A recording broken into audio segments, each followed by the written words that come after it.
Click partner Mel Antiguano. Eventually, na-hit mo yung dream lifestyle reward, yung 100,000 pesos. Lumaki yung team mo. Ang ginawa mo pala, ni-reach out mo yung mga nagkakaroon ng result. Nakita ko din pala sa'yo, coach. Hindi pa maganda yung resulta mo, tumutulong ka na. Ikaw, hindi ka tumitigil hanggat hindi mo nakukuha yung tamang sagot. Pero naman, nasa bahay lang naman ako. May iba akong ginagawang business. Tapos, kumikita ako ng ganon. Kung hindi ka kumita dito, may problema sa'yo. Tanungin mo yung sarili mo, consistent ka ba? Ginagawa mo ba yung part mo? Hinanap ko yung deepest why ko talaga. Bakit ko siya ginagawa hanggang ngayon. Welcome mga Click Partners sa Win Podcast episode number 2. So ngayon kasama naman natin si Click Partner Mel Antiguano. So welcome Click Partner Mel sa episode 2 ng Win Podcast natin. And yun, maraming salamat din sa pag-accept ng invitation na tinawagan kita kahapon and hindi ka nag-no sa akin. No? I believe na marami kang share sa mga Click Partner natin. Makakatulong din sa kanila para maging consistent sila and tuloy-tuloy din silang magkaroon ng result. Ayan. So, eto coach, ang question ko sa iyo ay para sa mga nakikinig din. No? Ano yung mga naging struggle mo before sa mga businesses? May mga businesses ka ba na pinasok dati? Ano yung mga naging struggle mo before ka makasama dito sa Clicknomics? Yan, napakaganda ng tanong mo, Coach Van.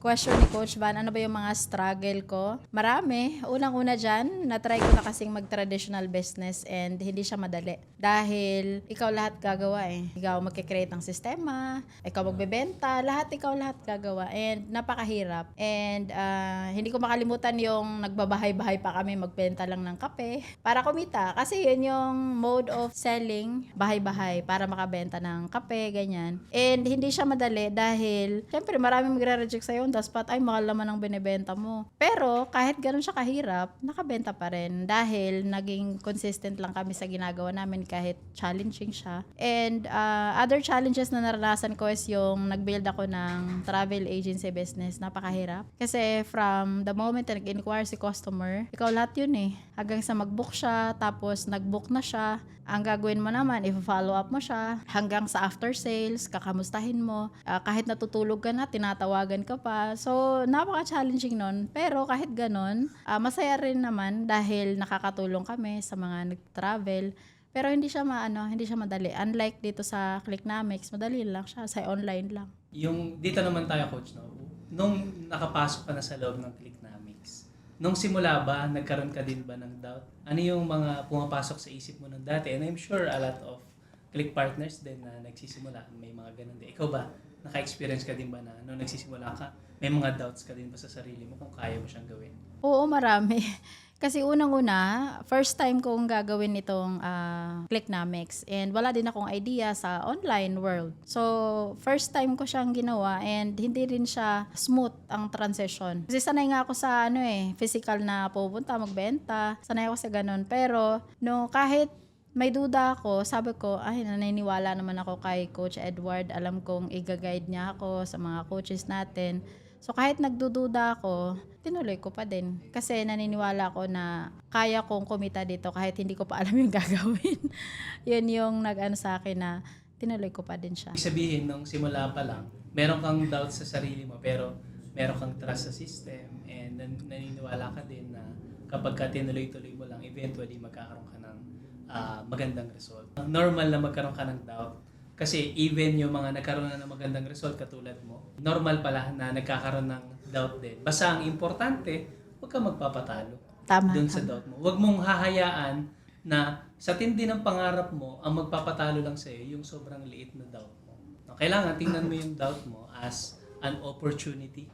So eto naman coach din, nung nagsimula ka, may doubt ka, ano naman yung naramdaman mo nung una mong na-receive yung commission mo sa Clicknomics, tsaka yung meron ka din isang malaking cha-ching, di ba? Yung 62,000. Ano yung naramdaman mo nung na-receive mo yun? Doon muna tayo sa una kong komisyon. Nung una kong komisyon, ako lang yung bumili nun. Okay. Kumbaga, gusto ko lang din siyang itry kung totoo ba talagang kikita ako nang wala akong hawak na product. So, tinry ko siya. That was July of 2024. Diba? Tagal na, no? So, kumita ako ng 300 something. tuwang-tuwa ako. Sabi ko, ay, pwede palang kumita dito kahit walang product. So, tinuloy-tuloy ko siya. Pinromote ko ng pinromote hanggang sa nag-upgrade ako ng skill. Inaral ko yung ibang mga training na tinuro ni Clicknomics. Hanggang sa dumating yung point na ika-commission ako ng 62,000. Sabi ko, totoo kaya to? So, para sa akin, imposible kasi siya. Kasi sanay ako yung nag-aasikaso lahat eh. Feeling ko, nung kinita ko yung 62,000, impossible. Sabi ko, totoo ba to? Parang hindi naman siguro. Baka nagkamali lang. Parang ganun pa yung iniisip ko nun. Pero, napatunayan ko na kahit pala, hindi ikaw ang gumagawa lahat, posible kang kumita ng ganong kalaki. Kasi may sistema na si Clicknomics eh. Kumbaga, ang role mo na lang is mag-promote. Yun lang din ang ginawa ko eh. Hinayaan ko na lang yung system na mag-work para sa akin at boom, 'di ba? Kahit busy ako, kahit may iba akong ginagawa, na kumita ako. So, yun yung nakita kong napakaganda sa Clicknomics. Kasi sanay ako sa traditional business na ako lahat eh. And sabi ko, parang dito lang yata ako sa Clicknomics kasi dito, pwede pa ako kumita kahit natutulog ako. Sa traditional business, halos hindi na ako natutulog para lang kumita, di ba? So sabi ko, siguro, mas bigyan ko to ng time. So yun ginawa ko, nagbigay ako ng mas maraming oras. Inaral ko yung mga ibang training na makakatulong sa akin para makapag-build din ako ng team ko. So far naman, unti-unti nagkakaroon ng resulta after nung 62,000. Nagugulat na lang ako, marami na palang bumili, hindi ko na sila kilala. So, napaka-powerful ng system ni Clicknomics kasi semi-automated. Sabi nga ng karamihan, 90% gawa na. 10% na lang sa'yo. Pero kahit ganun yan, kahit 10% yan, kailangan pa rin mag-effort. Ano yan eh, kung hindi ka mag-effort ng 10%, wala kang benta. Kahit may sistema na, kung hindi ka naman nagpo-promote, hindi ka nagbebenta, hindi ka kumausap ng tao, wala ka rin kita. Di ba nagkaroon ka magandang result? Pero di ba may kasabihan nga na hindi araw-araw Pasko. May mga days na hindi ka rin nagkakaroon ng magandang result. Sa Clicknomics, may mga days na zero, may mga days na struggling. Ano yung pumapasok sa isip mo? Ano yung mindset mo pagdating doon na may mga times na nag-struggle ka pero consistent ka pa rin? Nakita ko kasi ang sipag mo na pupromote ka palagi, tinutulungan mo yung ibang mga click partners, nag-weekly meeting ka sa kanila. Ano yung mindset mo? Bakit nagtutuloy-tuloy ka pa rin despite the fact na hindi ka naman palagi, kumbaga may mga times na nag-i-struggle ka din sa business? Kaya ang reason kung bakit ako nagtuloy pa rin kahit may mga times talaga, natural lang man yun na times na tinatamad ka, tao lang tayo eh. Minsan hindi maganda yung paggising natin, minsan hindi maganda yung pakiramdam natin. Pero the reason why ako nagtuloy, kasi may malalim akong dahilan. Gusto kong patunayan sa sarili ko na kaya ko ditong maging successful. Pangalawa, gusto ko rin kumita ng malaki. Kasi gusto kong matulungan yung pamilya ko. Kaya kahit tinatamad ako, iniisip ko pa rin, hindi, para to sa pangako. Para to sa pamilya ko. Para to sa taong naniwala sa akin. Kasi sa team namin, sa Thrive Nation, marami na kami. Nasa 200 plus na. Ang goal ko ngayon, hindi na para sa sarili ko. Para na sa ibang tao, para na sa mga naniwala sa akin. Kung ako nagka-resulta, dapat sila din. So, yun na yung goal ko ngayon. So, kahit tinatamad ako, kahit may sakit ako, kahit inuubo ako, nagbibigay pa rin ako ng effort. Kasi ang tinitingnan ko na gusto ko silang matulungan na kumita din. Kasi gusto kong ituloy nila kung ano yung sinimulan nila. Kasi ang tao naman kahit nandyan na yung sistema, nakalatag na, kung wala ka ding accountability partner, ang ending din nun, pag tinatamad siya, titigil din siya. So, yun yung ginagawa ko ngayon. Sa kahit feeling ko, hindi ako best self ko everyday, ang lagi ko nalang iniisip, may umaasa. Merong umaasa sa akin, paano ko siya matutulungan, paano rin siya kikita. So, kahit tinatamad ako, go pa rin. So, based doon sa nabanggit, isa sa main reason kung bakit ka hindi nag-give up, kahit may mga challenges, and kahit ano namang pangarap mo, palaging meron kang challenges, ang importante lang, hindi ka mag-give up. And based sa nabanggit mo, the reason why hindi ka nag-give up, kasi malalim yung reason why mo. And nakita ko din sa'yo na based sa pagkakasabi mo, very important, yung goal mo ay hindi lang, syempre may personal goal ka, pero hindi lang para sa'yo yung goal mo. Kasi kapag mas mataas yung goal mo beyond yourself, ang mangyayari dun, mas matindi yung yung hataw mo no? So, ibig sabihin, hindi ka talaga susuko kasi the fact na sumuko ka, ibig sabihin, parang sinuko mo din yung gusto mong mangyari sa family mo. Tama. So, ibig sabihin, para hindi ka sumuko, dapat yung goal mo beyond yourself, hindi lang para sa sarili mo. Yes, dapat meron kang personal goal, pero kailangan mo din mangarap para sa ibang mga tao. Kasi yun yung magbibigay sa iyo ng fuel para magdire-diretso ka pa din Tama. doon sa goal na gusto mo makuha. So, eto coach, ang question ko ay, ano yung pinaka marirecommend mo kapag nagsisimula ka pa lang? Pwede nilang gawin? Paano ba sila magpo-promote? Ano yung ipopromote nila kapag nagsisimula pa lang dito sa business natin sa Clicknomics? Sa mga nagsisimula na hindi rin alam kung paano maggawin, yung paano maggagawin yung business. So, ang kailangan mo lang talagang gawin ay umattend ng training. That's number 1. Bakit? Kasi sa Clicknomics, lahat ng training meron tayo eh. Sa simula pa nga lang, di ba, meron na tayong 7 steps to success. Kung napanood mo yun, maintindihan mo kung anong meron sa Clicknomics eh. Pangalawa, may coaching ka pa. So, lahat ng tinuturo doon, dapat sundin mo. Kung nagsisimula ka talaga, kung seryoso ka, na magkaroon ng resulta dito. At hindi lang doon natatapos. Kasi community natin, may Monday to Friday tayong training. So, doon tinuturo na lahat. Paano mag-promote? Paulit-ulit nga eh. Araw-araw, paulit-ulit, di ba? Kumbaga, ano na lang eh, i-apply na lang ng mga nagsisimula. So, ako, nung nagsimula ako, clueless din ako kung ano ba yung gagawin ko dito? Ano bang ipopromote ko? Pero nung nakita ko yung mga, ready na yung picture. Ay, mag-promote lang pala ako. Lalagyan ko na lang ng caption. So, yun yung una kong ginawa. Tapos, lahat ng training ng Clicknomics, kahit hindi man ako laging uma-attend, kasi meron din ako ibang ginagawa, yung mga recording, binabalikan ko. Ay, mukhang maganda to ah. So, yun yung naging practice ko na. Hanggang sabi ko, paano pa ako makabenta ng madami? So, bukod sa nag-promote ako, in-apply ko yung mga training doon sa Click University, yung napaka-effective nung rapid referral ninyo coach, kasi doon ko natutunan na ang pagbebenta pala hindi lang parang ikaw lang laging bida. Dapat yung customer mo ang bida. Paano niya malalaman kung para sa kanya yung binibenta mo kung hindi mo naman siya tinatanong, ikaw na lang laging nagsasalita, di ba? So, doon ako nagsimula. Pero, kahit ganon, hindi naman siya madali eh. Pero, dahil naging consistent ako, inaral ko yung process, nakuha ko yung tamang sistema sa sarili ko na, okay, ito pala siya, kaya pala na may nabili. So, yun yung ginawa ko nung nagsisimula ako. Kaya kung nagsisimula ka din, kakastart mo pa lang last month or last year, wala ka pang resulta ngayon, tanungin mo yung sarili mo. Yung ginagawa pa ng kumikita dito, ginagawa mo na ba siya? Una, mag-post. Coach, nag-post naman na ako kaso wala pang bumili. Ang tanong, yung mga nag-like ba sa post mo, kinausap mo ba? Nag-hi ka man lang ba sa kanila? Nag-connect ka man lang ba? So, kung hindi mo pa yan ginagawa, wag kang magreklamo na wala kang benta. Kasi, yung part mo sa pag-promote, hindi mo ginagawa. Kung hindi mo yung gagawin, hihintayin mo na lang na may mag-like doon sa post mo, may nag-click doon, wala talagang benta. Kailangan mo mag-exert ng effort. Kaya, hindi mo alam kung paano i-approach yung mga kakilala, yun, pumunta ka sa Click University. Tinuro yun ni Coach Van how to approach the right way. Paano ka makipag-usap nang hindi ka tunog nagbebenta. Meron dong tinuro yung ACA framework. Kailangan mo yung paulit-ulit na i-practice kasi yun lang din yung ginawa ko. And dahil doon, yung mga bumibili sa akin, sila na yung kusang lumalapit. Uy, nakita kita sa may post ka. May buy one, take one pala kayo. Paano bumili dyan? So, kung hindi ako nag-post ng ganon, hindi ko siya kinausap before, hindi rin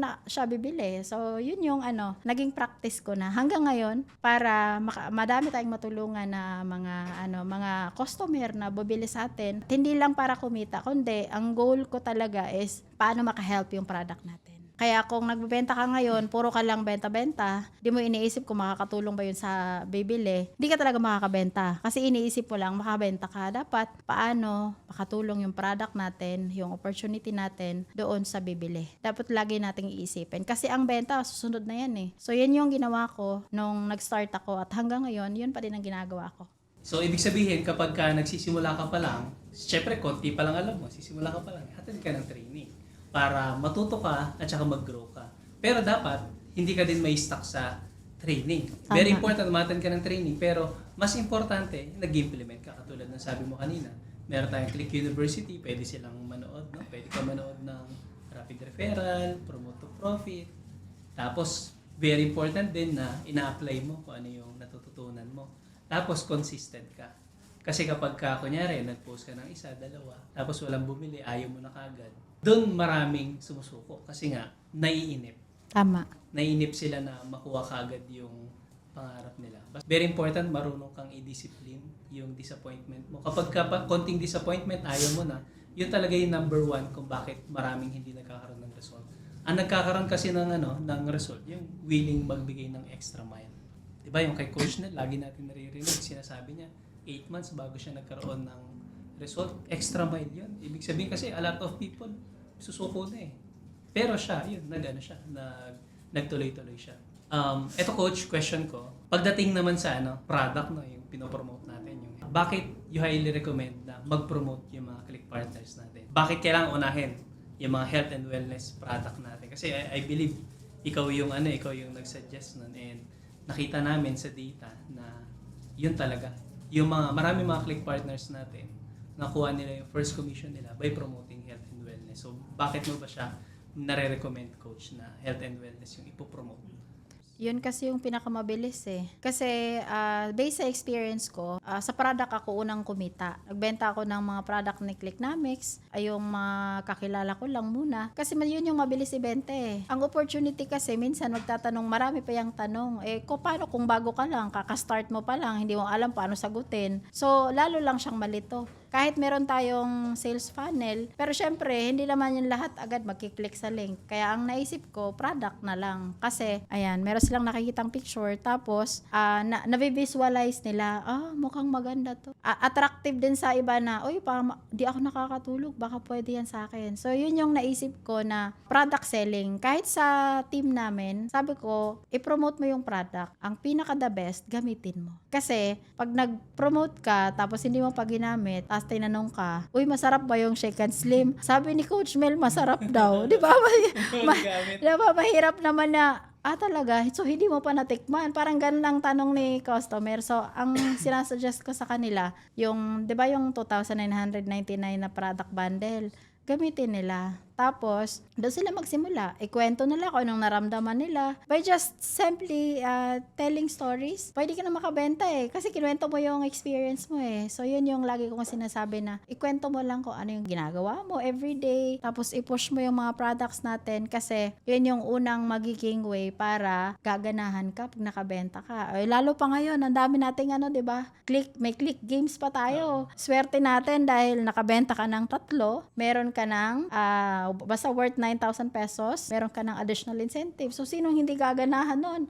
May nakita nga ako sa team namin, ngayong month na to, naka 12K siya, product selling lang. Wala yung Facebook ads. Oo. So, sabi ko, kung nagawa niya, kaya mo rin. Kasi, dati, din naman din niya alam eh. Kaya, na rin sila, na-encourage na sila, sige, promote ako ng product. Kaya, mas maraming nagpo-promote ng product kumpara sa opportunity. Yung based do sa sinabi mo kanina, Coach Mel, sabi mo ay the best talaga ang pipiliin nila ay yung sa product muna yung ipopromote kasi doon mas mabilis. Tama yun. Kasi sa Clicknomics may data kami. Kita namin kung sino yung nagkakaroon ng first commission. And alam nyo ba kung mga 90 to 95% ng nagkakaroon ng first commission galing sa pagpopromote nila ng product. Kaya ayun, sa mga click partners, kung gusto mo na mabilis makuha yung first commission mo, ayun, very important na health and wellness product yung ipinopromote. And at the same time, ay mas madali siya, based sa sinabi mo kanina, Coach, mas madali siyang ibenta kapag ikaw mismo ginagamit yung product. Kasi nga naman, parang kapag ka nagre-recommend ka ng magandang movie, di ba pagka tinanong ka, sinabi mo, maganda yung Superman. Pag tinanong ka, napanood mo na ba yun? Hindi pa, yung trailer lang. Pero sabi nila maganda daw. Syempre, mahirap i-convince. Pero kapag ka ikaw, kunyari, pinopromote mo, keep ka, pero ikaw mismo ginagamit mo din siya. Tapos tinanong ka, nagkaroon ba ng difference? Mas nakakatulog ka ba na maayos? Kaya mo sagutin. Kasi ikaw mismo, ginagamit mo siya. So, yun, mga click partners, very important na na yung sa pagdating natin sa pag-promote. And ayun, maganda din yung sinabi mo kanina. Bukod dun sa pagpo-post, important din, huwag kang titigil sa pag-post. Kasi kailangan i-reach out mo din sila, no? Lalo na kung hindi ka pa nag-Facebook ads, wala pang kusang bumibili. So, yun, importante na magwa-warm outreach ka din. And katulad nun, yung sinabi ko kanina sa Click University, meron tayong rapid referral na pwede nilang sundan palagi. So ngayon, eto naman, Coach, no? Di unti-unti, nagkakaroon ka ng magandang result. Eventually, na-hit mo yung Dream Lifestyle Reward, yung 100,000 pesos. Ano naman yung naramdaman mo nung time na na-hit mo yun? Kasi ikaw yung isa sa mga pinakauna, no? Na nakahit ng Dream Lifestyle Reward. Yung na-hit ko yung Dream Lifestyle, syempre sobrang saya kasi hindi ko akalain na pwede pala. Pero naman, nasa bahay lang naman ako. May iba akong ginagawang business. Tapos, kumikita ako ng ganun. So, parang di ako makapaniwala na may ganito palang opportunity na kaya kang bigyan ng 6-figure kahit nasa bahay ka lang. Kaya nung na-hit ko yon, sobrang natuwa ako at napaiyak din ako. Kasi sabi ko, siguro Lord, ito yung opportunity pinagpipray ko na binigay mo na sa akin. Kasi dami ko na rin na-try, tapos hindi nag-prosper. Kasi kung yung iba dito ay mahilig sa shiny objects, alam mo yun? Uy, maganda yung sali ako dito. May ganyan akong ugali na Shiny object syndrome. Oo. Mukhang maganda yun. Sali nga ako dyan. Kaso pag nahirapan, ayoko na. Parang ganun ako dati. Pero nung nakita ko si Clicknomics, iba. Sabi ko, sa bahay ka lang, pwede kang kumita. Bakit hindi ko pa to igugo? Diba? Bahay lang eh. Halos nga, hindi na ako naiinitan eh. Nasa bahay lang talaga ako. Hindi ako bumabiyahe lang ako pag may training dito sa Clicknomics, may event. Ayan, pag na-invite. So, yun lang, lumalabas ako ng bahay. Pero the rest, nasa bahay lang ako. Nagko-computer, nagla-laptop, nag-assist, nagbebenta, kung ano lang. Yun lang, nasa bahay lang. Kaya yun pinaka-the best na nagustuhan ko sa business natin. Simple, automated, online lang. Kumbaga, kung hindi ka kumita dito, may problema sa'yo. Ang problema nun, hindi ka nag-take action. Kung nag-take ka man ng action, hindi ka consistent. Kung wala ka pang sales today, na malungkot ka, coach, lagi naman mag-atin ng training, wala pa rin akong benta. Tanungin mo yung sarili mo, consistent ka ba? Ginagawa mo ba yung part mo? Kasi kung ginagawa mo naman siya, tapos hindi pa rin talaga nagkaroon ng result, maybe hindi pa time. Push mo lang. Nandito ka na eh.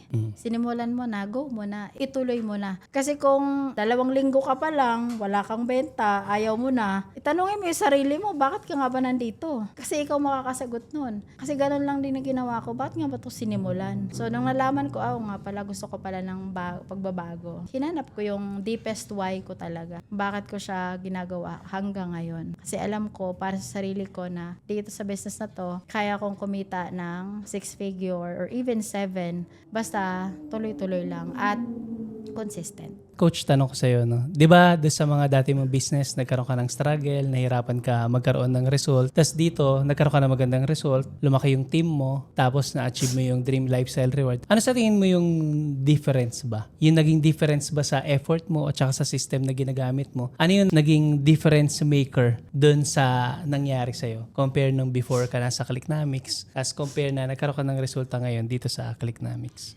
Malaki yung difference kasi sanay ako sa traditional business. Yung ako yung nag-e-effort para kumausap ng tao, magsagot ng inquiries. Sanay ako sa ganun. Pero nung nalaman ko dito na meron na palang tatawag para sa akin, sa mga nag-o-order, natuwa ako kasi sabi ko, konti na lang ang gagawin ko, mag-promote na lang, tsaka konting sundot-sundot na lang sa client para bumili. So, ganun na lang yung Kaya yun yung pinaka nagustuhan ko din. Kasi ang hirap ng traditional business eh. Ikaw lahat, from inquiries, tatawagan mo pa yan. Mag-negotiate pa kayo niyan kung bibili ba siya or marami pa kayong pag-uusapan. After sales, kakausapin mo pa yan. Mula simula hanggang dulo, ikaw lahat yan sa traditional business. Lalo na kung wala kang empleyado, solopreneur ka lang. Kasi danas ko yan eh. Halos di na ako natutulog eh. Para lang kumita ng 20,000. Para lang kumita ng 10,000. Kung dito sa Clicknomics, natutulog ako, pagising ako, may 10,000 ako. Dito na lang ako. So, yun yung, malaki yung difference talaga niya. Kasi, pinasimple na ni Clicknomics, and thank you sa management dahil naisip nyo yung ganitong system na semi-automated. At the same time, mas na-leverage namin yung sarili namin na mag-focus na lang sa isang bagay, which is the promotion side. Kasi, ginawa nyo na yung the rest. Yun yung pinagkaiba na wala sa ibang pinagsinimulan ko rin, tsaka yung mga dati kong sanalihan na hindi nag-prosper kasi offline. Ang offline ngayon hindi siya masyadong nagpa-prosper kung puro offline. Kasi nakakapagod, traffic, tapos mamamasahe ka, i-indyanin ka pa, di kasi siputin. Di ba? Yung mga mahilig dyan sa networking.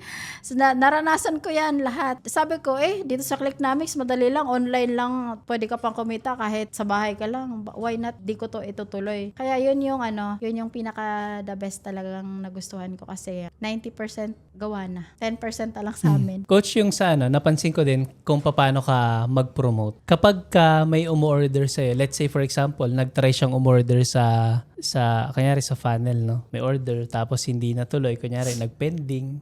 Basically, pag nag-pending kasi, nag-try siya umorder, tapos nagbago yung isip niya. Tapos napapansin ko, tinatawagan mo, pina-follow up mo. Ano yung main reason? Kasi sa atin, sa Clicknomics, tinatawagan na natin yun eh. Pag may pending, pina-follow up para matuloy yung order. Pero ano yung main reason mo, bakit mo siya ginagawa na tinatawagan? Basically, nag-extra effort ka eh. May system na pero nag-extra effort. And I believe malaki yung tulong nun eh kung bakit mas mabilis din na may bumibili, mas mabilis ka nagkaka-result. Pero ikaw, ano yung main reason bakit nag-extra effort ka para sa ganun? Kaya ako nag-extra effort dahil mas gusto kong makakonect sa kanila. Kasi nandyan na yung system natin, nandyan na yung sales funnel, nagbebenta para sa'yo. Iba pa yung tinatawagan mo eh, iba yung feeling ng kausap mo. Kasi mafe-feel niya na, willing siyang i-support ako. Concern siya sa binibenta niya, hindi lang yung para bumili ako. So yung iba, kinakamusta ka pa, kamusta yung pag-inom mo ng, may bumili kasi sa akin ng glucostrol kasi diabetic daw siya. Kahit after sales na, kinakamusta ko pa siya. Kamusta yung pag-inom ng ano ba yung pakiramdam mo, may nagbago ba? Hindi ko naman dapat ginagawa yon, pero ginagawa ko dahil gusto ko mag-extend ng help,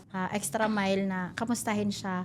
Kasi, kapag nagustuhan niya yung product, di ba, bibili naman siya ulit dahil bukod sa sinuport mo siya, meron kang customer service after sales, concern ka pa din sa kanya. Iba yung nakakausap mo talaga sila. Kahit sa sa messenger na tawag, di ba? Sa messenger, madali lang naman tumawag ngayon. Basta naka-data ka or pwede nang tumawag. Mabilis lang. Mas nakakapag-connect ka at mas mabilis silang nakapag-decide. Nakita ko, bumili ka ng ng product. Ano bang napindot mo lang ba to? Or intention mo talagang bumili. Bibili sana ako kaso walang laman yung GCash ko, mga ganyan. Gusto mo ba, COD na lang kasi pagdating ng product, saka mo na lang bayaran. So, nakakapag-decide sila on the spot. Imbes na, hindi na muna ako bibili. So, malaking factor yung tinatawagan. Kahit hindi mo naman siya dapat gawin, pero malaking bagay na mabilis kang makabenta. Yun, thank you. So, kaya ako natanong sa yun, Coach, kasi may mga click partner din tayo na gumagawa nun. And nakikita namin na kung sino yung mga click partner na gumagawa nun, nag-extra mile sa customer, tinatawagan kapag nag-pending o kaya pina-follow up kapag umorder, kapag after sales, no, yung tawag mo. After sales, nakikita namin yun yung mataas yung conversion eh. Yun yung marami yung umu-order. Kaya, ayun, no. So, ikaw, click partner, kung seryoso ka talaga dito sa Clicknomics business mo, ayan, I highly recommend talaga na nagawin mo din yung ginagawa ng mga click partner natin katulad ni Coach Mel, nag-extra mile sa mga customer. Tapos nabanggit mo rin kanina yung genuine concern, no? Dapat totoong concern ka sa sa customer mo kasi yan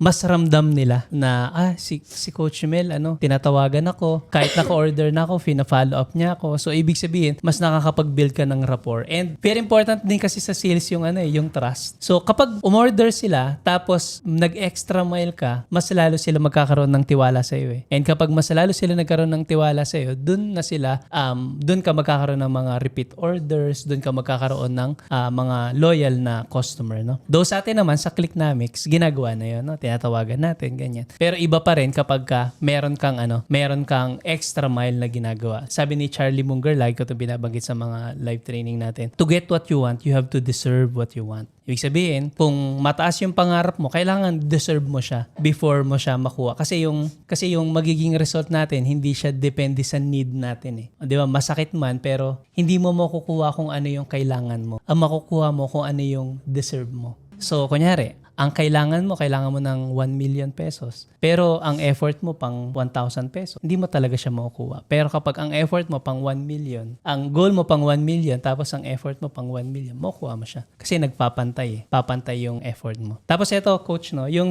nahit mo yung sa Hong Kong Travel Incentive, no? Yun ba yung kauna-unahan na naka-hit ka ng international travel incentive based dun sa mga previous na experience mo na may mga company ka na sinalihan? Ayun ba yung first na free travel incentive mo? And paano mo siya nagawa ba? Paano mo na-hit yung na yun? Yung travel incentive natin na yun? Ayun. First time kong makapag-travel ng libre. Sanay man ako mag-travel ng libre sa business ko kasi na may travel agency ako. Pero iba yung feeling eh.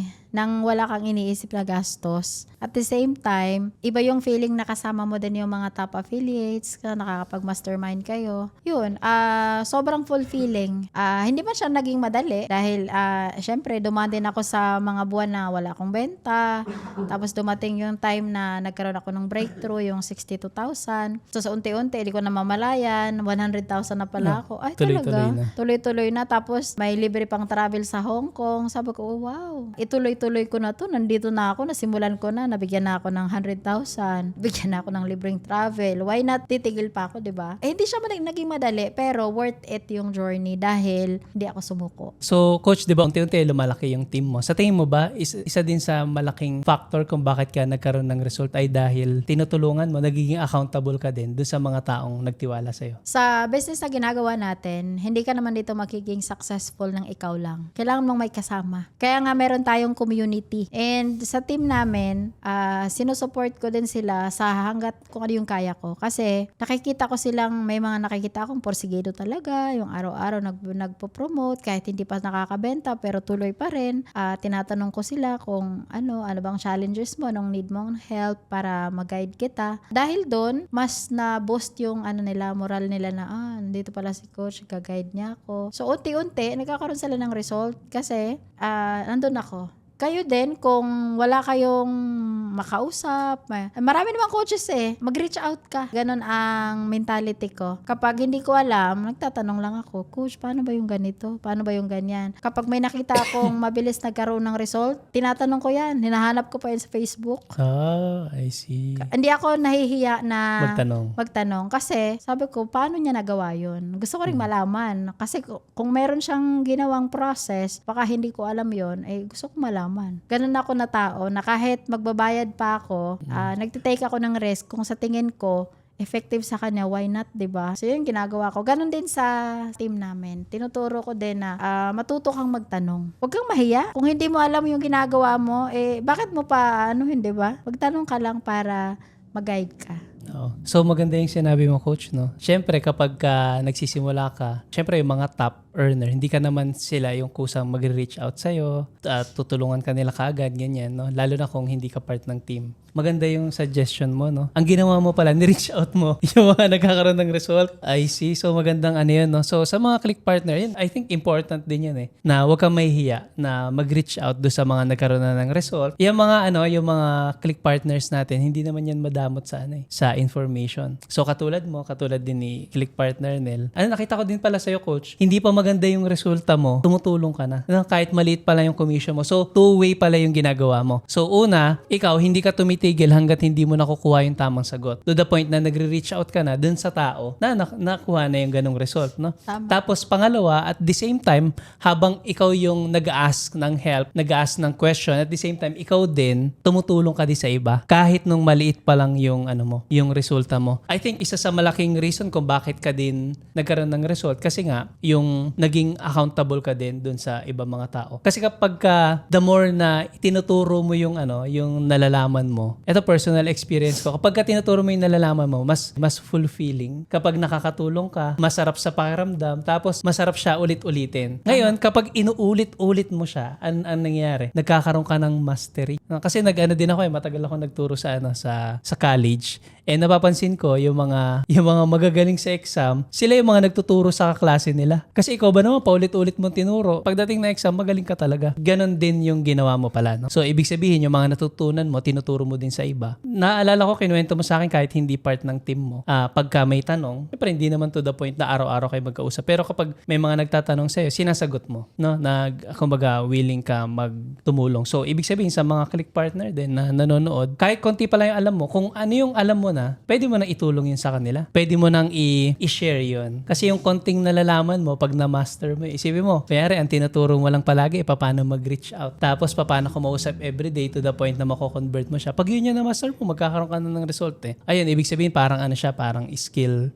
Magiging skill mo na siya. Tama. Kasi unti-unti, dahil nga ginagawa mo siya palagi, unti-unti magkakaroon ka ng result. Yun yung nagiging reason din kung sino yung mga consistent, kasi sino yung consistent na nag-implement. Sila din yung consistent na nagkakaroon ng result. Next, Coach, di ba kasama ka din namin sa sa Singapore Travel Incentive. This time, kasi pangalawang beses mo na na-hit. This time, ano yung mga ginawa mo kung bakit mo siya na-hit naman, yung Singapore Travel Incentive? May bago ka ba ginawa or Madami akong ginawa, Coach. Ayan, okay, sige. Share mo. Una, nakita ko kasi yung mga kumikita na dito sa Clicknomics na meron silang ginagawa na hindi ko pa ginagawa. Tulad ng sa email marketing. So, hindi ko naman yan alam dati. Mm-mm. So, ginawa ko, nagpa-mentor ako sa marunong. Nagtanong ako, uy, paano ba yung ginagawa? Tulungan mo naman ako, may bayad ba? Ganon pa ako. Sabi niya, ganito lang yan, coach, ganyan, bla bla bla. Mag-coaching tayo, ganon. Nagbigay ako ng oras. Nagbigay din siya ng oras, tinuruan niya ako. Isa yun sa nakatulong. Pangalawa, nakita ko na naman yung last year, yung may nakahit ng 18 days. 18 days 18 DLR. days DLR. Sabi ko, paano niya gawa yun? Parang first time may nakaka-achieve ng ganun. So, ginawa ko, hinanap ko siya sa Facebook. Di ba sabi ko kanina, Tama, hinahanap tama, ko. tama. Hinanap ko siya sa Facebook. Sabi ko, sino kaya to? Hinanap ko siya. Sabi ko, coach, baka pwede mo lang turuan ano bang ginawa mo para manahit yung ganun kabilis. Sabi niya, ganito daw ang ginawa niya. Meron siyang chatbot, ganun. Sabi ko, turuan mo naman ako, coach. May bayad ba yan? Gusto kong matutunan yung natutunan mo. So, nag-enroll ako. Kumbaga, nandun ako sa point na gusto kong i-level up yung alam ko. Kasi kung alam nila na mabilis sila, baka kaya ko rin naman yun. Kasi nagsimula din naman sila sa ganun. So, inalam ko din. Isa din yun sa nakatulong kung bakit ako nakasama sa Singapore trip. Makakasama sa this coming March. Kasi nag-level up ka. Nag-level up ako. Hindi ako naging kampante lang sa pagpo-promote ng Kung ano na yung organic. alam mo. Oo. Hindi rin ako nakontento lang sa pagpo-promote ng marunong ako mag-Facebook ads pero mas nilevel up ko pa yung sarili ko. Inaral ko paano mag-chatbot. Kahit napupuyat ako, inaral ko siya dahil nakikita ko siyang effective sa kanila. Baka effective din sa akin. So, yun yung isa din sa nakatulong kung bakit na-achieve ko yung Singapore trip. And sobrang grateful ako doon dahil hindi man naging madali yung journey. Napuyat ako, napagod ako. Minsan nga, inaabala ko pa yung iba na talagang tinuturuan. Madaling araw na kami nag-aaral. Pero, worth it yung pagod dahil may libreng travel. At the same time, kumikita din ako. So, ibig sabihin, kaya ka nagkaroon ng magandang result, na-hit mo yung recent Singapore kasi ang pinaka-keyword dito, click partner, level up. Hindi mo kailangan gayahin mo eksaktong ginawa niya. Nag-chatbot, nag-email. Pero ang pinaka-lesson doon, nag-level up. Kung marunong ka nang mag-post, di ba, meron tayo post of the day ngayon. Basically, sobrang dali nun, di ba? Kahit Copy-paste grade na lang. 5, di ba? Kahit high school, lahat kayang gawin eh. Kahit bata, kayang gawin, no? So basically, gagawin mo lang doon, ka-copy-paste mo siya. Tapos ilalagay mo yung content na provided ng Clicknomics. So, pag ginagawa mo na yun everyday, dapat wag kang papayag na. Pag okay ka na doon, ha? Kasi mahirap kasi mag-step up ka kagad. Hindi ka pa consistent mag-post, biglang gusto mo, mag-ads na ako kagad, gagawa ko na sarili kong funnel, ganyan, no? Magko-code ka na kagad. So, kapag ka ganun kasi, ang mangyayari, mabilis kang burnout. Importante yung pag-level up. So, kunyari, okay ka na, nagpo-post ka na palagi. Daily, no? May post of the day tayo, eh, no? Po-post ka lagi. Ang next nun ay, this time, yung level up mo, kapag tapos ka na dun, ikaw nagawa ka ng sarili mong caption. Tapos, level up nun, gawa ka din ng sarili mong content. Diba? Unti-unti, maano ka na, matututo ka na. Tapos, eventually, mapapansin mo, marunong ka na rin na magawa ng sarili mong content. Tapos, yun kasi mas effective din siya. Mas marami din tayong mga click partner na nagkakaroon ng result na nagawa sila ng sarili nilang content. Yes, marami mga click partner din, naka 6-digit, naka Dream Lifestyle Reward without creating their own content. Okay naman yan. Pero marami din tayong mga click partner na nag-level up. Nag-level up sila, hindi sila pumayag na marketing materials lang ng Clicknomics. Hindi sila pumayag doon. Gusto nila kung pang 1 million goal ko, dapat may sarili akong content, no? May gumagawa ako sariling kong content. So ayun,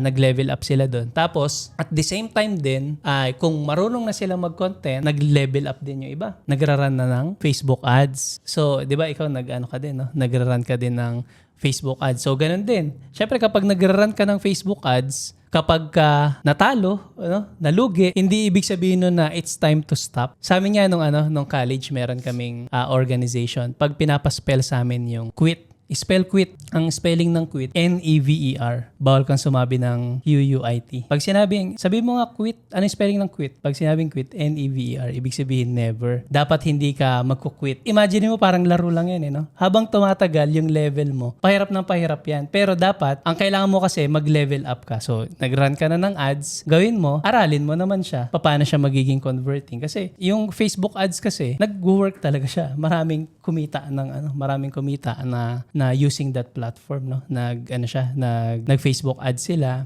create sila ng sarili nilang content. So, ayun, thank you coach dun sa dun sa yung sa tinuro mo, yung pag-level up, no? Very important pala na nile-level up mo yung sarili mo. Kita ko din na para magawa mo yun, mag-level up ka, aralin mo mabuti, kailangan talaga seryoso ka doon sa business mo. And I think marami mga nagko-quit kasi ako I believe yung Clicknomics, ito na yung best na opportunity sa Pilipinas kasi wala ka na ibang makikita na ganito kaganda. Marami pa rin na mahihirapan magkaroon ng result, normal yun. Marami mahihirapan. Pero yung magta-thrive, sakto sa pangalan ng ng community mo, yung magta-thrive, ito yung mga hindi magko-quit, ito yung mga magtutuloy-tuloy dun sa ginagawa nila. Para dun sa mga currently struggling, no? So nagpo-post naman sila, nagwo-warm outreach sila, pero nahihirapan pa rin silang magkaroon ng magandang result. Ano yung masasuggest mo sa kanila? Ano yung mabibigay mo na tip? Sa mga nahihirapan, okay lang yan. Kasi kung hindi ka nahirapan, wala kang ginagawa. Kung nahirapan ka ngayon, nagsistruggle ka, coach, wala pa akong benta. Nagpo-post naman ako araw-araw, kinakausap ko na may mga kausap ko, mga friends ko, lagi nilang sinasabi, wala silang pera, wala silang budget, hindi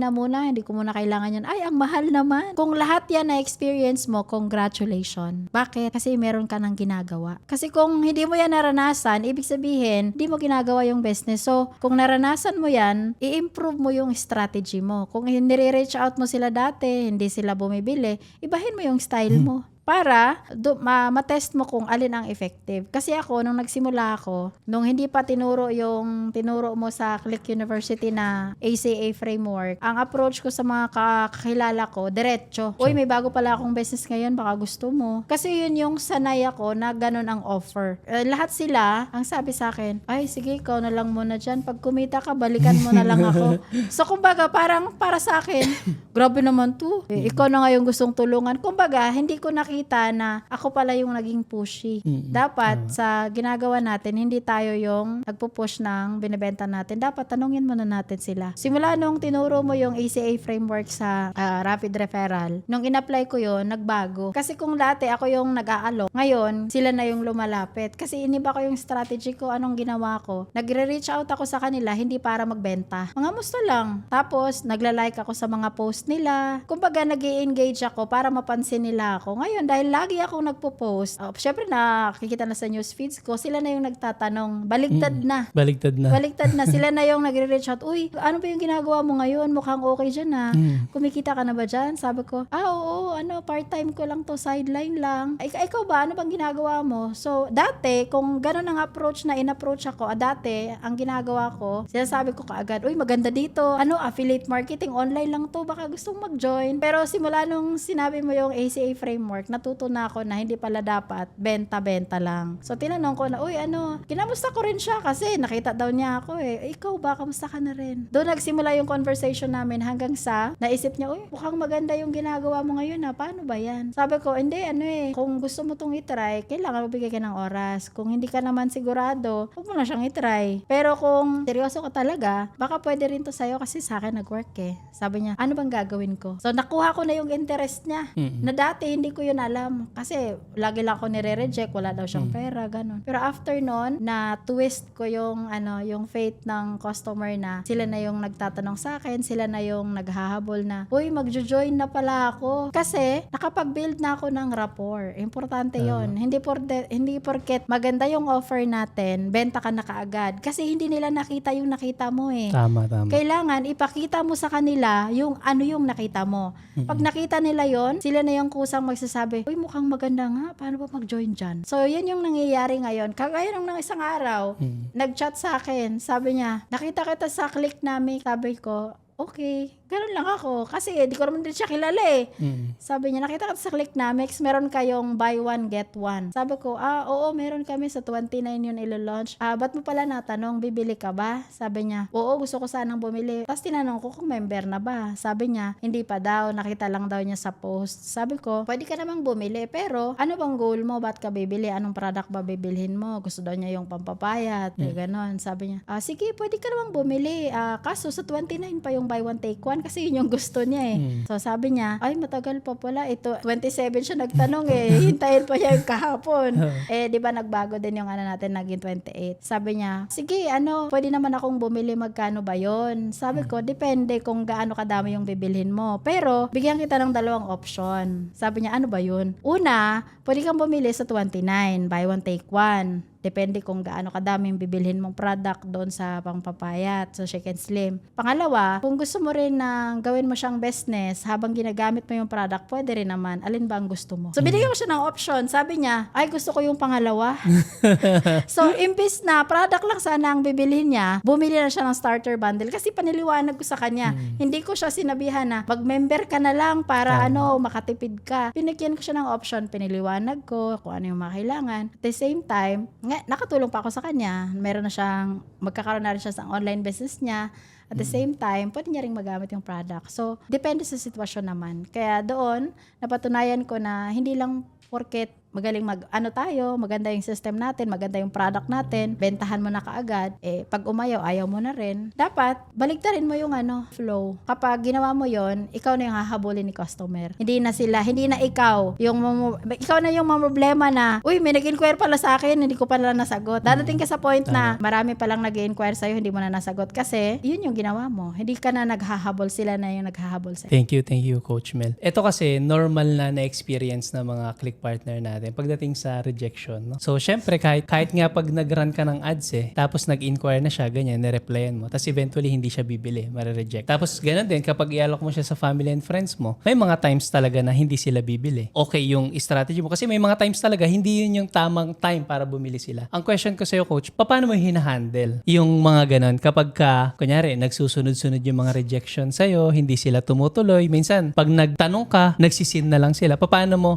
hinahandle yung ganun na yung parang hindi ka ba nadi-disappoint or nasasaktan ka din? Paano yung ginagawa mo kapag maraming rejection? Sanay na kasi ako sa rejection, pero nung nagsistart ako, hindi madali. Siyempre, masakit yun. Pag sinabihang inoferan mo yung kamag-anak mo, sasabihin sa'yo, sige, ikaw na lang muna dyan. Pag kumita ka, balikan mo na lang ako. Masakit yun. Para sa akin, ininsulto niya ako. Parang ganon. Pero nung katagalan na lagi kong nakaka-counter ng mga ganon, naging immune na ako. And isa sa mga training na natutunan ko na matuwa ka kapag may nag-reject sa'yo. Bakit? Kasi malapit na sa bibili sa'yo. So, yun lang lagi kong tinatandaan. Pag sinabi niya, ay hindi muna, saka na lang, next time. Sabi ko, sige, okay lang, walang problema. Pero para sa akin, nasasaktan ako dahil nireject niya ako. Pero iniisip ko, baka hindi siya yung tamang taong bibili sa akin. Baka merong nakahanda si Lord para sa akin. So, hayaan mo na. Ganun lang ako. Tapos, hindi ako tumitigil hanggat walang bumili. Tama. Hindi ako tumitigil. Kunyari, may nag-reject sa akin 5. Siguro malapit na ako. Baka yung pang-anim na i-approach ko, bibili na yon. So, yun lang yung lagi kong iniisip. Kahit walang bumili hanggang 10 man yung in-approach ko, okay lang. Kasi hahanapin ko kung sino talaga yung bibili ng ino-offer ko. Kasi kung unang offer mo pa lang, i-reject ka na, ayaw mo na, hindi para sa'yo to. Kasi nga, mababaw yung dahilan mo kung bakit ka nasa Clicknomics. Kailangan laliman mo. Kasi kung simpleng rejection lang, sinabihan ka lang ng asawa mo, tigilan mo na yan, wala ka pang benta. Tinan mo, ilang buwan ka na, wala ka pa ring benta, tigilan mo na yan. Pag sinabihan ka ng ganon, ma-discourage ka din naman Masakit yun Kasi ako, danas ko din Sasabihan ako ng partner ko, nakabenta ka na ba? Wala pa nga Tinan mo, tigilan mo na yan. Sinabihan din ako ng ganon. Nakabenta ka na? Halos araw-araw tinatanong ako, nakabenta ka na ba? Wala pa nga pero makakabenta ako, maniwala ka sa akin. Naniwala lang ako. Kahit lagi niya akong nire-reject, lagi niya, hindi ka makakabenta niya, sayang lang yung pera mo dyan, sayang yung binayad mo. Sabi ko, marami ako dito matutunan. Makakabenta din ako, tingnan mo. Kaya tingnan mo, kung tumigil ako nung sinasabihan niya ako na, hindi ka makakabenta dyan, tingnan mo, hanggang ngayon wala ka parang benta, ilang buwan ka na. Pero dahil hindi ako tumigil, nagtuloy pa din ako, ayun. Hindi ko inaasahan na pwede pala ako kumita dito ng malaki. So, ibig sabihin pala, Coach, very important i-recognize na normal na magkakaroon ka ng rejection. And dapat, huwag kang papayag na yung masakit na nararamdaman mo sa puso mo, yun yung magpapatigil sa'yo. Kasi kapag ka dumating yung time na na-reject ka, tapos hindi ka pala ready, mabilis ka magko-quit. Tapos, and ito din, natutunan ko din na lesson. A lot of us, nahihirapan din pagdating sa, kaya hindi nagtitake din ng action. Ako ganun din Naranasan ko din before. Kaya hindi ako nagtitake ng action kasi natatakot ako ma-reject. So dahil hindi ako nagtitake ng action, hindi talaga ako nagkakaroon ng magandang resulta. Ibig sabihin pala, para magkaroon ka ng magandang result, dapat simula pa lang, tanggapin mo na kaagad na hindi ka magkakaroon ng rejection. Normal yung magkakaroon magkakaroon ka ng rejection kapag nagbi-business ka. Ang importante, focus ka sa goal mo. Tapos, importante, maging consistent ka and eventually, makuha mo yung result na gusto mo. And ayun, mga Click Partners, sino dito yung marami ka natutunan dito sa session natin with Coach Mel? Can you type me in the chat nga kung ikaw marami kang natutunan and nakarelate ka ba sa story and sa mga tips na binigay sa atin ni Coach Mel.